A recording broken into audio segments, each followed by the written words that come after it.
Hi hello नमस्कार. मी आपणा सर्वांची लाडकी सानिया. तर स्वागत करते तुमचं एका नवीन व्हिडिओमध्ये. माझा ॲक्सिडेंट झाला होता आणि माझ्या पायाला जरासं लागलं आहे. तर त्यासाठी ती गोष्ट मी माझ्या मम्मीला सांगितली नव्हती आणि तिला ही काल गोष्ट कळली तर तिने मला घरी बोलवले. तर चला घरी जाण्यासाठी मी आवरते. मस्तपैकी असा हा ड्रेस घातला आहे, टॉप घातला आहे. तर चलो अभी घर जाके बहुत कुछ मम्मी का सुनना है. अभी रात को तो मम्मी चला मला हिंदी येत नाही तर मराठीतच करूयात. रात्री मम्मीला ही गोष्ट कळल्यावर मम्मी रडत होती, कारण तिला असं वाटलं की हे झालं आहे ते छोटं झालं आहे, पण कदाचित जर मोठं काय झालं असतं तर तिनं काय केलं असतं. आणि त्यात माझ्या आता पेपर पण चालू आहेत फायनल. तर देवाची कृपा, स्वामींची कृपा की वाचले मी. तर आईपासून अशा गोष्टी लपवल्या तर त्याचा तिला जास्ती त्रास होतो. तर अक्षरशः रात्री तिला जेव्हा ही गोष्ट कळाली तिला सुचेनासं झालं. ती म्हणली उद्याच्या उद्या घरी, आणि मी आता आवरून घरी चालले. तर बेसिकचा मेकअप नाही म्हणता येईल, जे की मी डेली रुटीनमध्ये काय काय यूज करते ते तुम्हाला दाखवते. लॅक्मेचं मॉइश्चरायझर, जास्त काय नाही, थोडंफार मस्तपैकी.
विश केअरचा यूज करा, लिप बाम.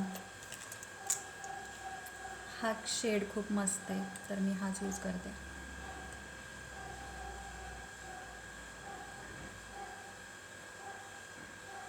घरी चालले तर नॉर्मल शेड्स लावते.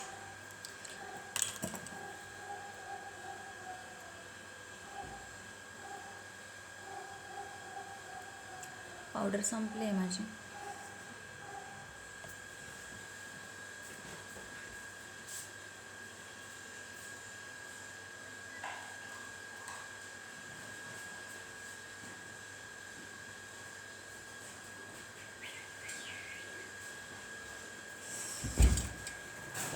आवरून झालं आहे सगळं फायनली.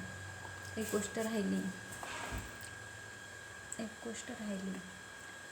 ती तर मेन महत्त्वाची.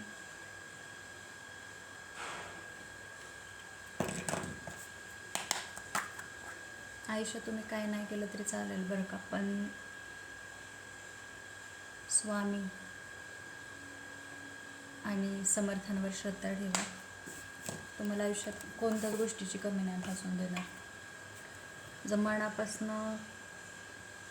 मनापासनं ठेवला विश्वास, मनापासनं केली श्रद्धा, तर कोणत्याच गोष्टीची कमी नाही भासत. आणि एक गोष्ट तर नक्की सांगेन मी तुम्हाला की माझ्या आयुष्यात मला खूप अनुभव असे आलेत की खूप वाईट परिस्थिती आली माझ्यावर, की म्हणा खूप संकट आली, पण त्यातून मार्ग नेहमीच मला मिळत गेला. आणि हे सगळं शक्य झालं आहे ते म्हणजे फक्त स्वामींमुळं आणि सद्गुरूंमुळं. कारण मी श्रद्धा माझी बाकी कोणावर नाही, पण त्यांच्यावर मी श्रद्धा ठेवते.